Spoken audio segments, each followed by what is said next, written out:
बिस्मिल्लाहिर्रहमानिर्रहीम। बेटा आज जो हमने क्वेश्चन डिस्कस करना है वो है क्वेश्चन नंबर 16 आपकी बुक का बिल ऑफ एक्सचेंज का। ये हम इंसॉल्वेंसी वाले जो क्वेश्चन डिस्कस कर रहे थे ये उसी सीरीज का आखिरी क्वेश्चन है। इसके अंदर देखें जो इंपॉर्टेंट बात हमने डिस्कस करनी है वो क्या है। On 1 September 2004 as account in the books of B shows a debit balance. सबसे पहला इंपॉर्टेंट पॉइंट ये है कि ए का बैलेंस डेबिट शो हो रहा है। किसकी किताबों में? बी की किताबों में। इसका मतलब है कि बी का डेटर है ए। बी ने ए से पैसा वसूल करना है। ये इसका अकाउंट रिसीवेबल है, ये इसका एसेट है। अगर यहां पर बच्चे कंफ्यूज हो, ना समझ आ रही हो, तो नेक्स्ट लाइन में देखें, on the same day B draw and A accept. यहां से आपको समझ आ जाएगी कि बी ड्रॉ कर रहा है, बी ने पैसा वसूल करना है। ए एक्सेप्ट कर रहा है, ए ने पैसा पे करना है। तो इसका मतलब है कि बी ड्रॉर है और ए जो है वो एक्सेप्टर है या ड्रॉई है। बी ने पैसा वसूल करना है ए से। अब बिल फॉर 8,000, 8,000 रुपए का बिल ड्रॉ किया। बी ने ए ने उसको एक्सेप्ट कर लिया। 2 मंथ्स का बिल था। On maturity bill was dishonour. Maturity पर बिल डिसऑनर हो गया, वो जो एक्सेप्टेंस की एंट्री वो हम रिवर्स कर देंगे। इसके इसमें इस क्वेश्चन में जो इंपॉर्टेंट बात, जो नई बात है वो ये है, B then filed a suit against A. B ने केस कर दिया है ए पर। और क्या केस किया? फॉर द अमाउंट ड्यू, जितनी भी अमाउंट है वो मुझे पे करे। तो ये हो रहा है मेच्योरिटी पर। मेच्योरिटी मतलब जब डिसऑनर हुआ था बिल। ये 1 सितंबर का बिल है 2004 का, और ये 2 मंथ का बिल है। तो 1 सितंबर के बाद सितंबर, अक्टूबर, नवंबर की 4 तारीख को ये बिल ड्यू हो गया था और ये 4 तारीख को ही डिसऑनर हो गया। 4 तारीख को ही बी ने केस कर दिया है ए पर, और the judgement is obtained on 1 March. जो डिसीजन आया वो फिर नेक्स्ट ईयर के अंदर 1 मार्च को जाके डिसीजन आया है। फॉर द अमाउंट ड्यू, जितनी भी अमाउंट उसने देनी है वो, प्लस 6% इंटरेस्ट। ये जरा इंपॉर्टेंट बात है, ये जरा समझिएगा। जितनी अमाउंट ड्यू है, 8,000 रुपए का बिल था, 8,000 उसने देना था, प्लस 6% इंटरेस्ट। और 6% इंटरेस्ट कब से कब तक? 1 जनवरी 2005 से लेकर up to the date of payment, date of payment तक, along with the legal charges, legal cost. अच्छा, जो ए ने बी ने खर्चा किया है इस केस के ऊपर वो भी ए को पे करना पड़ेगा, क्योंकि एक्चुअली जो गिल्टी पर्सन है वो ए है, जिसकी वजह से केस किया जा रहा है। तो जब प्रूफ हो गया कि ये ए की नेग्लिजेंस है, ए की गलती है, तो उसके बाद जो केस के ऊपर खर्चा आएगा वो भी, बी का खर्चा भी ए पे करेगा। ठीक हो गया जी। ये जजमेंट कब आई है? ये जजमेंट आई है मार्च की, ऑन 1 मार्च, मार्च की 1 तारीख को।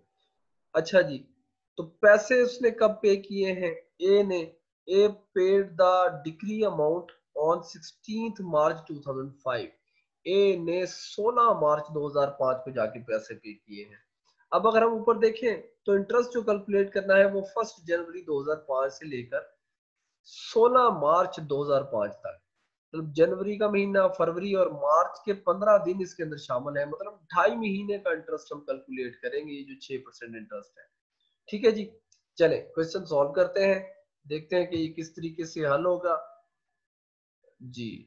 बिस्मिल्लाहिर्रहमानिर्रहीम।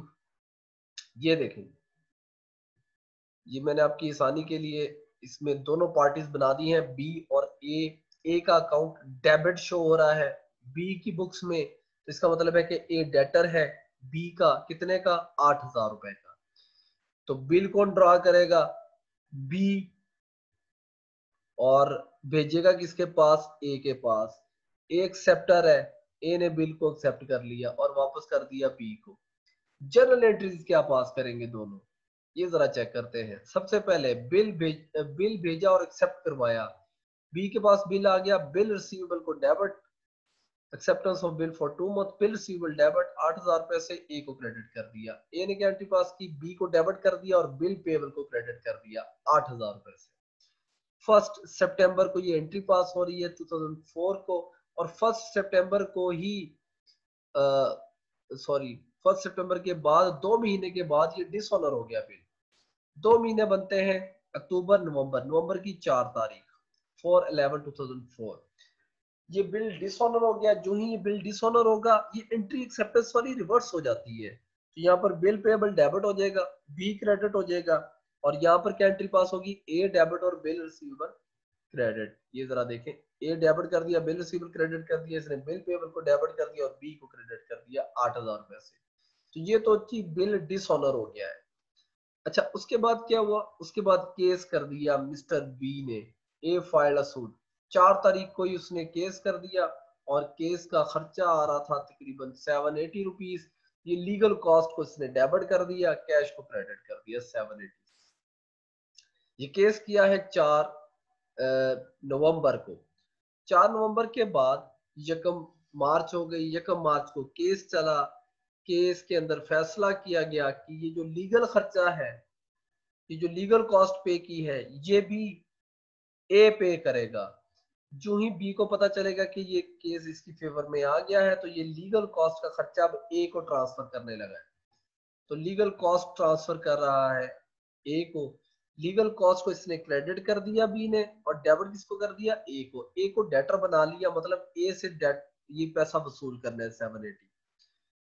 फौरी तौर पर एक एंट्री पास करेगा, ये बी को क्रेडिट कर देगा, लाइबिलिटी बना लेगा 780 रुपीज से कि मैंने अब 780 रुपए देने हैं बी को, और एक्सपेंस शो कर देगा। ये देखें, ये बी का एक्सपेंस है। ये जो लीगल खर्चा है जो ए ने दिया, वो भी खर्चा किसका है, बी का। तो बी इसको एक्सपेंस शो करेगा 780 से, और क्रेडिट किसको कर देगा, बी को क्रेडिट कर देगा।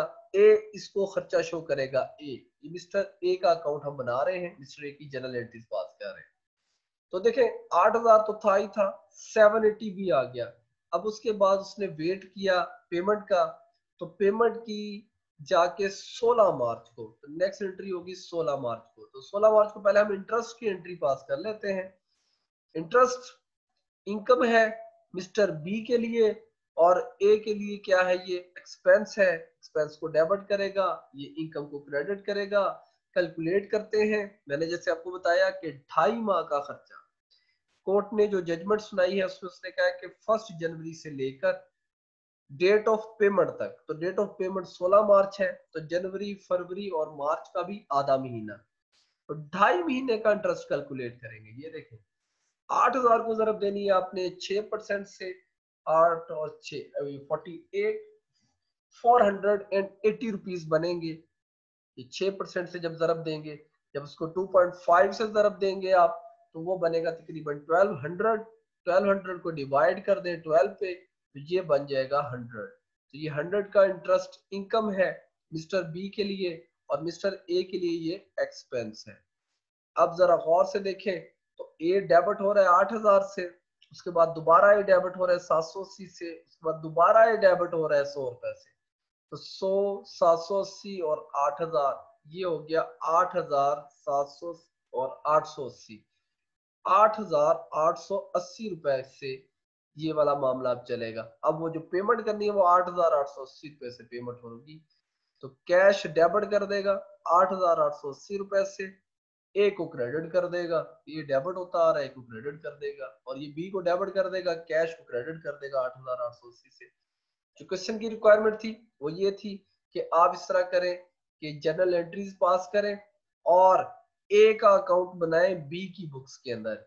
जैसे कि ये देखें, ए क्रेडिट हो रहा है, फिर ये डेबिट हो रहा है, तो इसको 1 बाय 1 हम इसका अकाउंट बनाते हैं। ये जरा आपने गौर से देखना है। ले जी, ये ए का अकाउंट में बना रहा हूँ। शुरू के अंदर उसने कहा था कि ए का अकाउंट जो है वो डेबिट बैलेंस शो कर रहा है।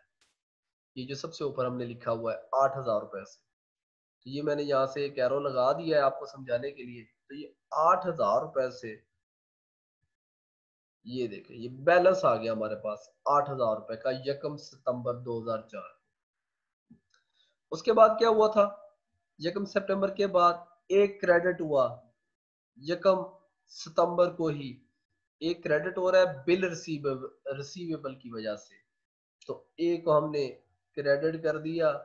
ये देखें, मैंने एरो लगा दिया है ताकि आपको समझ आ जाए। क्रेडिट हो रहा है 8,000 रुपए से बिल रिसीवेबल की वजह से। उसके बाद देखें, ए डेबिट हो रहा है 4 नवंबर को, ए को डेबिट कर दें। 4 नवंबर को किसकी वजह से, ये जो रिवर्स एंट्री हुई थी, डिसऑनर हुआ था बिल रिसीवेबल की वजह से 4 नवंबर को ये क्रेडिट कर दिया। उसके बाद 2004 का डाटा खत्म हो गया, अब 2005 है। 31 दिसंबर को हम बुक्स को क्लोज कर देते हैं। तो इन बुक्स को क्लोज करते हैं, जरा टोटल देखिएगा, 8 और 8 16,000 हो गया। तो ये 16,000 आ गया हमारे पास। इसकी क्रेडिट साइड पर भी 16,000 होना चाहिए, ये भी 16,000 आ गया। रिमेनिंग बैलेंस देखें कितना बचता है, 8,000 अगर माइनस कर दे तो 8,000 का ही हमारे पास बैलेंस बचता है। बैलेंस सीडी है, इसको यहाँ पर ले आएंगे तो ये बैलेंस बीडी हो जाएगा। इसको आपने सेट कर लेना है जी। Balance brought down 8,000। तो ये जो 31 दिसंबर का बैलेंस था, ये नेक्स्ट मंथ ईयर में 1 जनवरी को चला जाएगा 8,000 रुपए से। उसके बाद देखें 2005 में ए डेबिट हो रहा है 780 से लीगल कॉस्ट की वजह से। ये देखें, ये लीगल कॉस्ट की वजह से डेबिट हो रहा है, तो ये हमने इसको डेबिट कर दिया लीगल कॉस्ट की वजह से, ये 780 रुपीज से। 1 मार्च 2004 780 लीगल कॉस्ट की वजह से ये डेबिट हो रहा है। और उसके बाद देखें 16 मार्च को ये दोबारा डेबिट हो रहा है इंटरेस्ट की वजह से। 16 मार्च को ये दोबारा डेबिट हो रहा है इंटरेस्ट की वजह से। और उसके बाद 100 रुपीज से। उसके बाद एक क्रेडिट हो रहा है 8,880 रुपए से। ये अगर हम यहाँ पे देखें तो ये एक क्रेडिट हो रहा है 8,880 रुपए से कैश की वजह से। तो ये हमने टोटल कर लिया। अब इसको टोटल करते हैं, 8,780 और 8,880 हो गया। और इस साइड पर भी बैलेंस आ गया 8,880 रुपए का। तो ये था जी क्वेश्चन नंबर 16। आपने इसको अच्छे तरीके से देख लेना है, इसको सॉल्व करें। इसकी भी एक असाइनमेंट तैयार करते रहें, घर के अंदर नोट्स आपके तैयार हो जाएंगे। पहली 10 क्वेश्चंस की असाइनमेंट, उसके बाद अगले 10 क्वेश्चंस की असाइनमेंट होगी नेक्स्ट इंशाल्लाह। तो मेरी कोशिश है कि हम इन छुट्टियों के अंदर, सर्दी की छुट्टियों से पहले पहले ये चैप्टर कंप्लीट कर लें। इम्पोर्टेंट चैप्टर है। और मैं एक और कोशिश करूंगा कि जो यूनिवर्सिटी पेपर्स में क्वेश्चंस आए हुए हैं वो भी फिर आपसे इंशाल्लाह डिस्कस किए जाएं। ठीक है जी, क्वेश्चन को आपने सॉल्व कर लेना है अपने रजिस्टर्स पर, और कोई क्वेश्चन हो तो वो आपने मुझसे पूछ लेना है। ओके जी, अल्लाह हाफिज।